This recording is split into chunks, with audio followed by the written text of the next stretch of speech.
pessoal, bora para mais um vídeo de Lendo a Bíblia em um ano. Hoje, pela primeira vez nesse canal, teremos um vídeo sem corte, completamente seco, do jeito que eu tô gravando, vai ser o jeito que será postado. E talvez você pergunte, Dani, por que isso? Amigas, eu precisei fazer algumas configurações no meu celular e por conta disso, eu só vou conseguir mexer nos aplicativos amanhã. Ou seja, não consigo editar nada, mas eu não ia deixar de fazer os meus compromissos, primeiramente com Deus e com vocês, de ler a Bíblia só por conta disso. Então aqui estamos, imagina que você está numa live, entendeu, com sua amiga, então é isso, não vai ter corte e bora juntas nessa. Então já pega a sua Bíblia e o seu plano de leitura e bora juntos. E primeiro vamos orar, né? Papai, muito obrigada por esse tempo onde nós podemos estar aqui na tua presença, escutando a tua voz, ser direcionados pela tua palavra. Fala conosco, ministra aos nossos corações. É isso que eu te peço. Amém. Juízes, capítulo 13. Os israelitas voltaram a fazer o que o Senhor reprova, e por isso o Senhor os entregou nas mãos dos filisteus durante 40 anos. Certo homem de Zorá, chamado Manoá, do clã da tribo de Dan, tinha mulher estéril. Certo dia, o anjo do Senhor apareceu a ela e lhe disse: Você é estéril, não tem filhos, mas engravidará e dará à luz um filho. Todavia tenha cuidado, não beba vinho, nem outra bebida fermentada, e não coma nada impuro. E não se passará navalha na cabeça do filho que você vai ter, porque o menino será nazireu, consagrado a Deus desde o nascimento. Ele iniciará a libertação de Israel das mãos dos filisteus. Então a mulher foi contar tudo ao seu marido. Um homem de Deus veio falar comigo. Era como um anjo de Deus, de aparência impressionante. Não lhe perguntei de onde tinha vindo.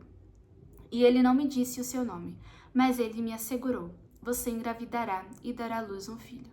Todavia, não beba vinho nem outra bebida fermentada, e não coma nada impuro, porque o menino será nazireu, consagrado a Deus, desde o nascimento até o dia da sua morte.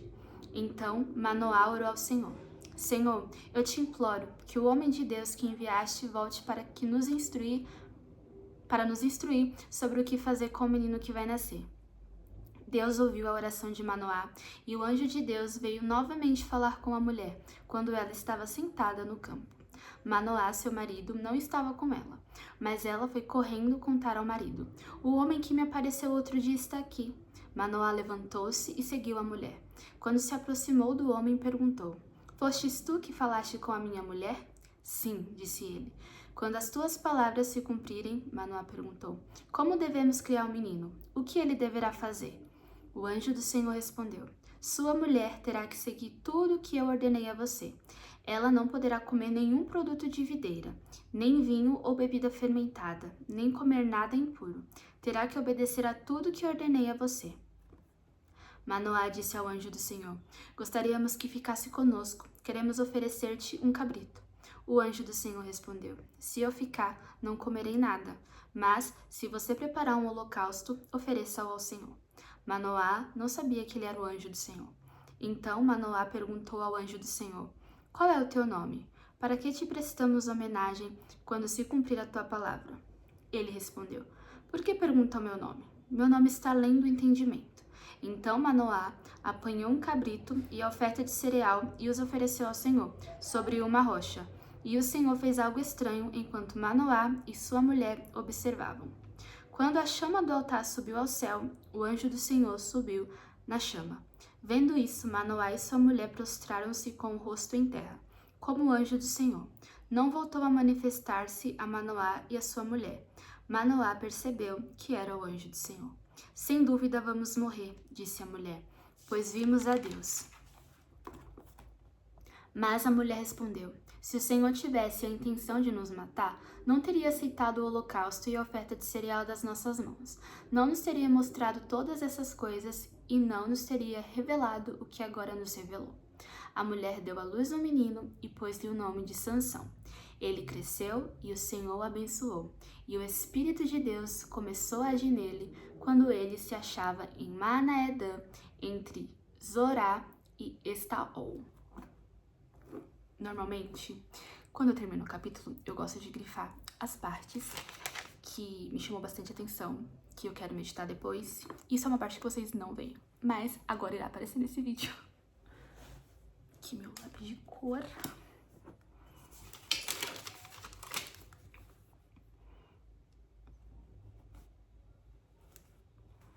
Os versículos.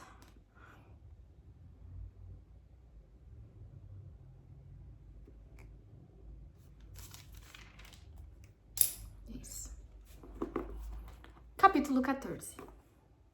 Sansão desceu a Tímina e viu ali uma mulher do povo filisteu. Quando voltou para casa, disse a seu pai e a sua mãe: Vi uma mulher filisteia em Tímina. Consigam essa mulher para ser minha esposa. Seu pai e sua mãe lhe perguntaram: Será que não há mulher entre os seus parentes ou entre todo o seu povo? Você tem que ir aos filisteus incircuncisos para conseguir esposa? Sansão, porém, disse ao pai: Consiga para mim, ela que me agrada. Seus pais não sabiam que isso vinha do Senhor, que buscava ocasião contra os filisteus, pois naquela época eles dominavam Israel. Sansão foi para Tímina com seu pai e sua mãe. Quando se aproximavam das vinhas de Tímina, de repente um leão forte veio rugindo na direção dele. O Espírito do Senhor apossou-se de Sansão, e ele, sem nada nas mãos, rasgou o leão como se fosse um cabrito, mas não contou nem ao pai nem à mãe o que fizera. Então foi conversar com a mulher de quem gostava. Algum tempo depois, quando voltou para casar-se com ela, Sansão saiu do caminho para olhar o cadáver do leão, e nele havia um enxame de abelhas e mel. Tirou o mel com as mãos e foi comendo pelo caminho. Quando voltou aos seus pais, repartiu com eles o mel, e eles também comeram. Mas não lhes contou que tinha tirado o mel do cadáver do leão. Seu pai desceu à casa da mulher e Sansão deu ali uma festa, como era o costume dos noivos. Quando ele chegou, trouxeram-lhe 30 rapazes para o acompanharem na festa. Vou propor um enigma para vocês, disse-lhe Sansão. Se vocês puderam dar-me a resposta certa durante os 7 dias da festa, então eu darei a vocês 30 vestes de linho e 30 mudas de roupa. Se não conseguirem dar-me as respostas, vocês me darão 30 vestes de linho e 30 mudas de roupa. Proponham-nos o seu enigma, disseram. Vamos ouvi-lo, disse ele então. Do que come, saiu comida. Do que é forte, saiu doçura. Durante 3 dias, eles não conseguiram dar resposta. No 4º dia, disseram à mulher de Sansão: Convença seu marido a explicar o enigma. Caso contrário, poremos fogo em você e na família de seu pai, e vocês morrerão. Você nos convidou para nos roubar? Então a mulher de Sansão implorou-lhe aos prantos: Você me odeia, você não me ama. Você deu ao meu povo um enigma, mas não me contou a resposta. Nem a meu pai, nem a minha mãe expliquei o enigma, respondeu ele. Por que deveria explicá-lo a você? Ela chorou durante o restante da semana da festa. Por fim, no 7º dia, ele lhe contou, pois ela continuava a perturbá-lo. Ela, por sua vez, revelou o enigma ao seu povo.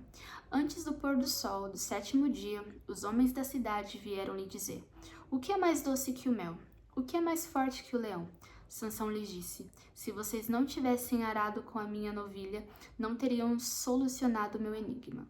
Então, o Espírito do Senhor apossou-se de Sansão.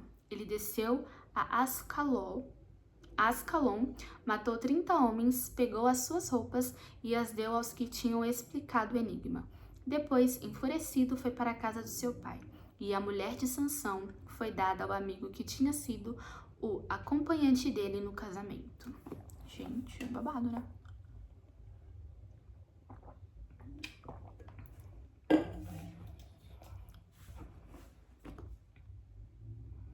Cadê?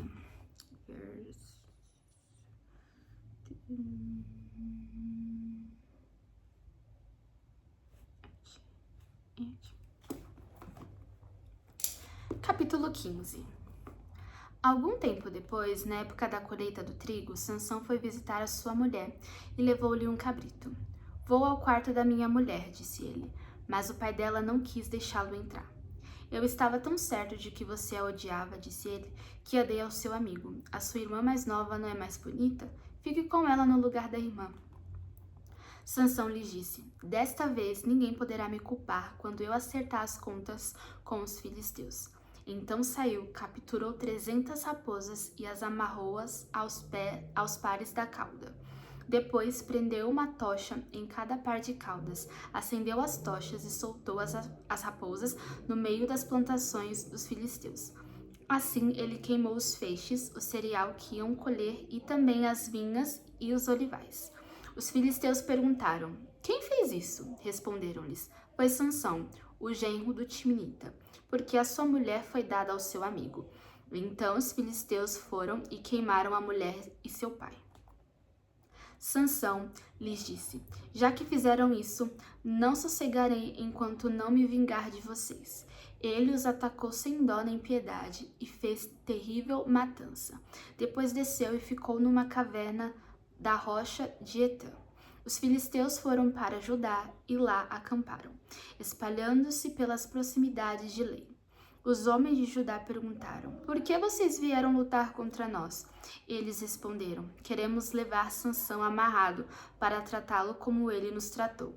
3.000 homens de Judá desceram então à caverna da rocha de Etã e disseram a Sansão: você não sabe que os filisteus dominam sobre nós? Você viu o que nos fez?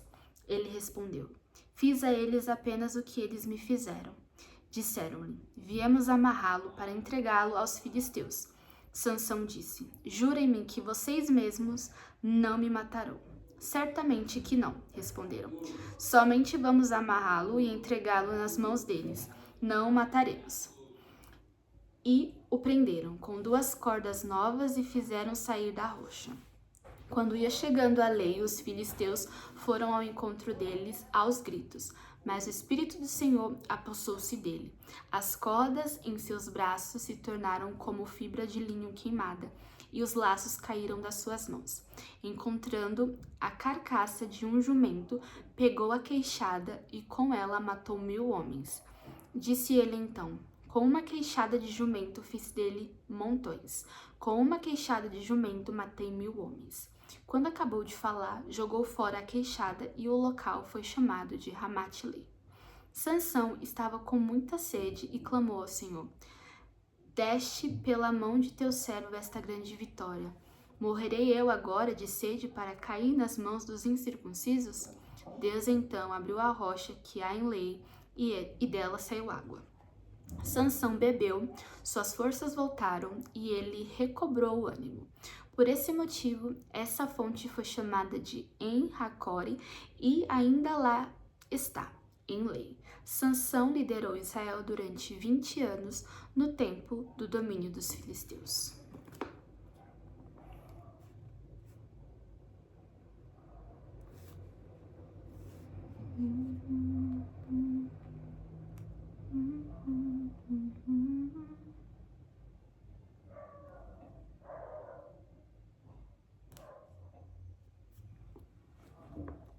Um pouco de água agora, gente.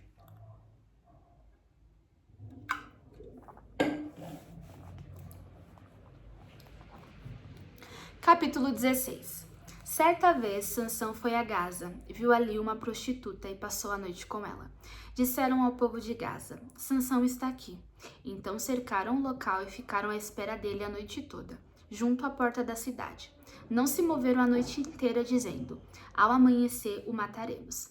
Sansão, porém, ficou deitado só até a meia-noite. Levantou-se, agarrou firme a porta da cidade com os 2 batentes e os arrancou com tranque e tudo. Pôs tudo nos ombros e o levou ao topo da colina que fica de fronte de Hebrom. Depois dessas coisas, ele se apaixonou por uma mulher do vale de Soreque, chamada Dalila. Os líderes dos filisteus foram dizer a ela: veja se consegue induzi-lo a mostrar para você o segredo da sua grande força e como poderemos dominá-lo, para que o amarremos e o subjuguemos. Cada um de nós dará a você 13 quilos de prata. Disse, pois, Dalila a Sansão: conte-me, por favor, de onde vem a sua grande força e como você pode ser amarrado e subjugado. Respondeu-lhe Sansão: se alguém me amarrar com 7 tiras de couro, ainda úmidas, ficarei tão fraco quanto qualquer outro homem. Então os líderes dos filisteus trouxeram a ela 7 tiras de couro ainda úmidas, e Dalila o amarrou com elas. Tendo homens escondidos no quarto, ela o chamou. Sansão, os filisteus o estão atacando. Mas ele arrebentou as tiras de couro como se fosse um fio de estopa posto perto do fogo. Assim, não se descobriu de onde vinha sua força. Disse Dalila a Sansão: Você me fez de boba, mentiu para mim. Agora conte-me, por favor, como você pode ser amarrado? Ele disse: Se me amarrarem firmemente com cordas que nunca tenham sido usadas, ficarei tão fraco quanto qualquer outro homem. Dalila o amarrou com cordas novas. Depois, tendo homens escondidos no quarto, ela o chamou. Sansão, os filisteus o estão atacando. Mas ele arrebentou as cordas de seus braços como se fosse uma linha. Disse Dalila a Sansão: Até agora você me fez de boba e mentiu para mim. Diga-me como pode ser amarrado. Ele respondeu: Se você tecer um pano às 7 tranças da minha cabeça e o prender com uma lançadeira, ficarei tão fraco quanto qualquer outro homem. Assim, enquanto ele dormia, Dalila teceu as 7 tranças da sua cabeça num pano e o prendeu com a lançadeira. Novamente ela o chamou. Sansão, os filisteus o estão atacando. Ele despertou do sono e arrancou a lançadeira e o tear com os fios. Então ela lhe disse: Como você pode dizer que me ama se não confia em mim? Esta é a 3ª vez que você me fez de boba e não contou o segredo de sua grande força. Importunando-o o tempo todo, ela o cansava dia após dia, ficando ele a ponto de morrer. Por isso, ele lhe contou o segredo. Jamais se passou navalha em minha cabeça, disse ele, pois sou nazireu, desde o ventre materno. Se fosse raspado o cabelo da minha cabeça, minha força se afastaria de mim, e eu ficaria tão fraco quanto qualquer outro homem. Quando Dalila viu que Sansão tinha contado todo o segredo, enviou esta mensagem aos líderes dos filisteus: Subam, mais desta vez, pois ele me contou todo o segredo. Os líderes dos filisteus voltaram a ela, levando a prata. Fazendo-o dormir no seu colo, ela chamou um homem para cortar as 7 tranças do cabelo dele. E assim começou a subjugá-lo, e a sua força o deixou. Então ela chamou: Sansão, os filisteus o estão atacando. Ele acordou do sono e pensou: Sairei como antes e me livrarei. Mas não sabia que o Senhor o tinha deixado. Os filisteus o prenderam, furaram seus olhos e o levaram para Gaza. Prenderam-no com algemas de bronze e o puseram a girar no moinho na prisão. Mas logo o cabelo da sua cabeça começou a crescer de novo. Os líderes dos filisteus se reuniram para oferecer um grande sacrifício ao seu deus Dagom e para festejar, comemorando sua vitória, diziam: O nosso Deus entregou o nosso inimigo Sansão em nossas mãos. Quando o povo o viu, louvou o seu Deus. O nosso Deus nos entregou o nosso inimigo, o devastador da nossa terra, aquele que multiplicava os nossos mortos. Com o coração cheio de alegria, gritaram: Tragam-nos Sansão para nos divertir. E mandaram trazer Sansão da prisão, e ele os divertia. Quando o puseram entre as colunas, Sansão disse ao jovem que o guiava pela mão: Ponha-me onde eu possa apalpar as colunas que sustentam o templo, para que eu me apoie nelas. Homens e mulheres lutavam o templo. Todos os líderes dos filisteus estavam presentes, e no alto da galeria havia cerca de 3.000 homens e mulheres vendo Sansão, que os divertia. E Sansão orou ao Senhor: Ó soberano Senhor, lembra-te de mim, ó Deus. Eu te suplico, dai-me forças mais uma vez e faz com que eu me vingue dos filisteus por causa dos meus 2 olhos. Então Sansão forçou as 2 colunas centrais sobre as quais o templo se firmava, apoiando-se nelas, tendo a mão direita numa coluna e a esquerda na outra. Disse: Que eu morra com os filisteus. Em seguida, ele as empurrou com toda a força, e o templo desabou sobre os líderes e sobre todo o povo que ali estava. Assim, na sua morte, Sansão matou mais homens do que em toda a sua vida. Foram então os seus irmãos e toda a família de seu pai para buscá-lo. Trouxeram-no e o sepultaram entre Zorá e Estaol, no túmulo de Manoá, seu pai. Sansão liderou Israel durante 20 anos.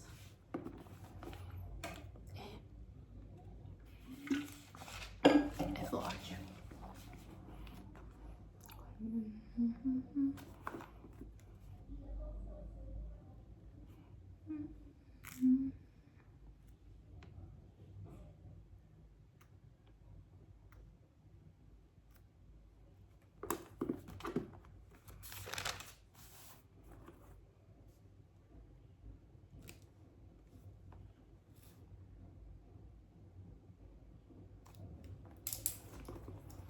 Capítulo 17. Havia um homem chamado Mica, nos montes de Efraim, que disse certa vez à sua mãe: os 13 quilos de prata que foram roubados de você e pelos quais eu ouvi pronunciar uma maldição, na verdade a prata está comigo.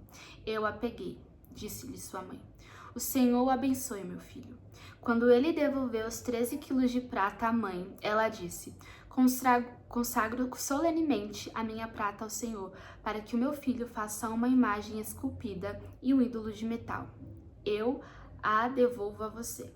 Mas ele devolveu a prata à sua mãe, e ela separou 2,4 kg e os deu a um ouvires, que deles fez a imagem e o ídolo. E estes foram postos na casa de Mica. Ora, esse homem Mica possuía um santuário, fez um manto sacerdotal e alguns ídolos da família, e pôs um dos seus filhos como seu sacerdote. Naquela época não havia rei em Israel. Cada um fazia o que lhe parecia certo.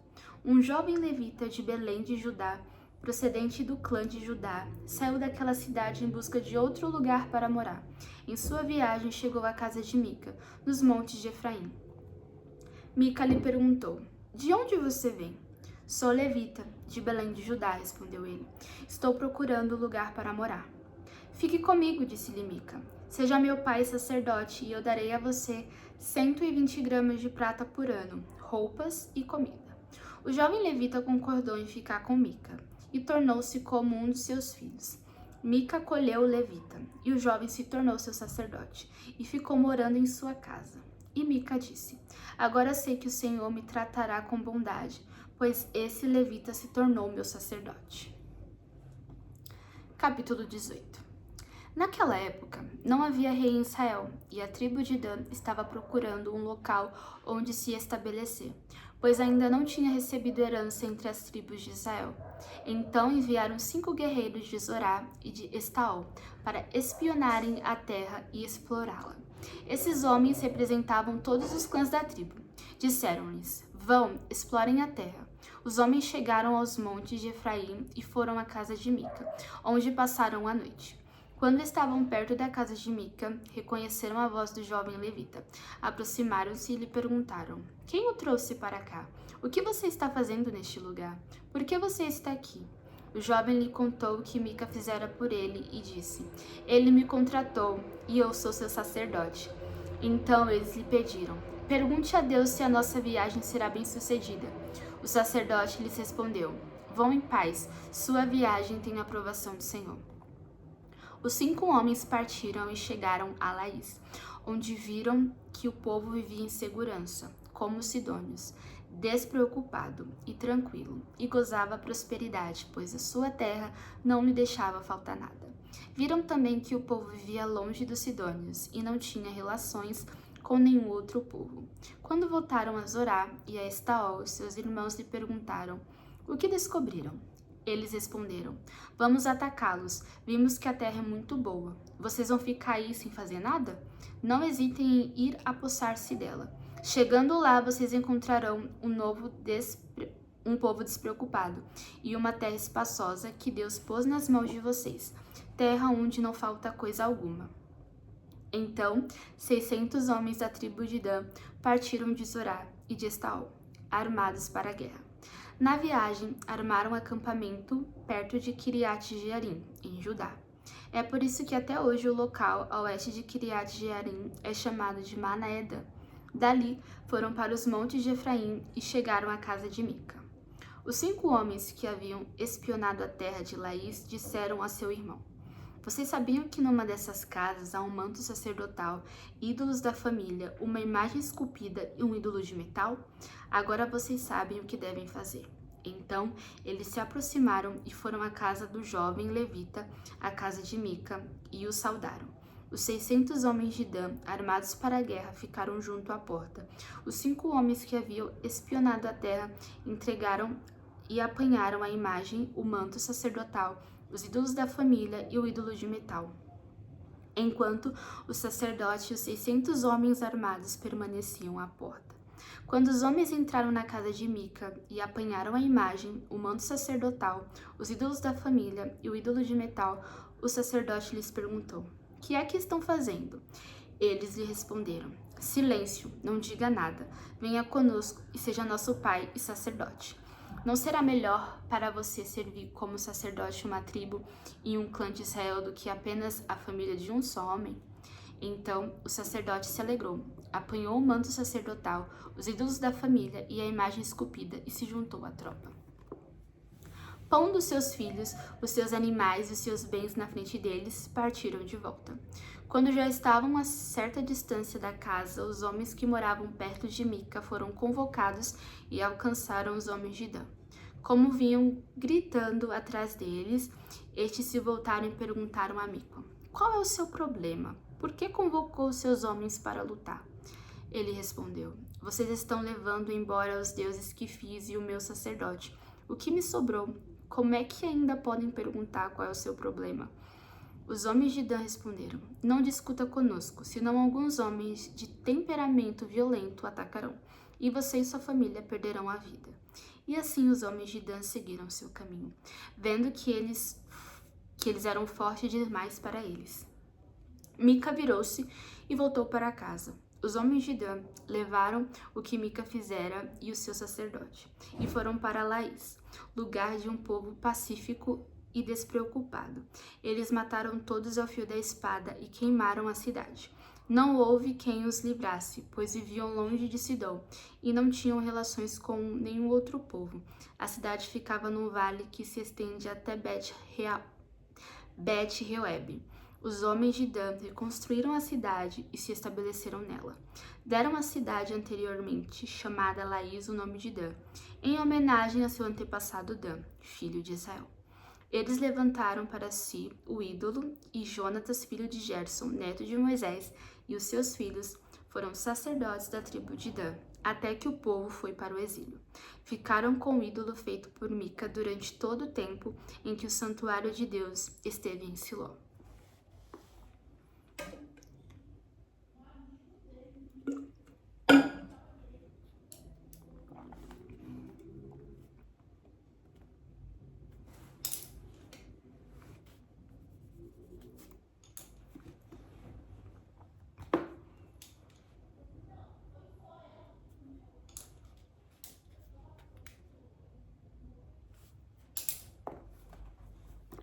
Capítulo 19. Naquela época, não havia rei em Israel. Aconteceu que um levita que vivia nos montes de Efraim, numa região afastada, tomou para si uma concubina, que era de Belém de Judá, mas ela lhe foi infiel. Deixou-o e voltou para a casa de seu pai, em Belém de Judá. 4 meses depois, seu marido foi convencê-la a voltar. Ele tinha levado seu servo e 2 jumentos. A mulher o levou para dentro da casa de seu pai, e quando seu pai o viu, alegrou-se. O sogro dele o convenceu a ficar ali, e ele permaneceu com ele 3 dias, todos comendo, bebendo e dormindo ali. No 4º dia, eles se levantaram cedo, e o levita se preparou para partir. Mas o pai da moça disse ao genro: "Coma alguma coisa, e depois vocês poderão partir." Os 2 se assentaram para comer e beber juntos. Mas o pai da moça disse: "Eu peço a você que fique esta noite e que se alegre." E quando o homem se levantou para partir, seu sogro o convenceu a ficar ainda aquela noite. Na manhã do 5º dia, quando ele se preparou para partir, o pai da moça disse: "Vamos comer, espere até a tarde." E os 2 comeram juntos. Então, quando o homem, sua concubina e seu servo levantaram-se para partir, o pai da moça disse outra vez: "Veja, o dia está quase acabando, é quase noite. Passe a noite aqui, fique e alegre-se. Amanhã de madrugada vocês poderão levantar-se e ir para casa." Não desejando ficar outra noite, o homem partiu rumo a Jebus isto é, Jerusalém, com 2 jumentos selados e com sua concubina. Quando estavam perto de Jebus e já se findava um dia, o servo disse ao seu senhor: Venha, vamos parar nesta cidade dos Jebuseus e passar a noite aqui. O seu senhor respondeu: Não vamos entrar numa cidade estrangeira, cujo povo não é israelita. Iremos para Gibeá. E acrescentou: Ande, vamos tentar chegar em Gibeá ou Ramá e passar a noite num desses lugares. Então prosseguiram e o sol se pôs quando se aproximavam de Gibeá, de Benjamim. Ali entraram para passar a noite. Foram sentar-se na praça da cidade, e ninguém os convidou para passarem a noite em sua casa. Naquela noite, um homem idoso, procedente dos montes de Efraim, e que estava morando em Gibeá, os homens do lugar eram benjamitas, voltava do seu trabalho no campo. Quando viu o viajante na praça da cidade, o homem idoso perguntou: Para onde você está indo? De onde vem? Ele respondeu: Estamos de viagem, indo de Belém de Judá para a região afastada, os montes de Efraim onde moro. Fui a Belém de Judá e agora estou indo ao santuário do Senhor. Mas aqui ninguém me recebeu em casa. Temos palha e forragem para os nossos jumentos e para nós mesmos, que somos seus servos. Temos pão e vinho para mim, para sua serva e para o jovem que está conosco. Não temos falta de nada. Você é bem-vindo em minha casa, disse o homem idoso. Vou atendê-lo no que você precisar. Não passe a noite na praça. E os levou para sua casa e alimentou os jumentos. Depois de lavarem os pés, comeram e beberam alguma coisa.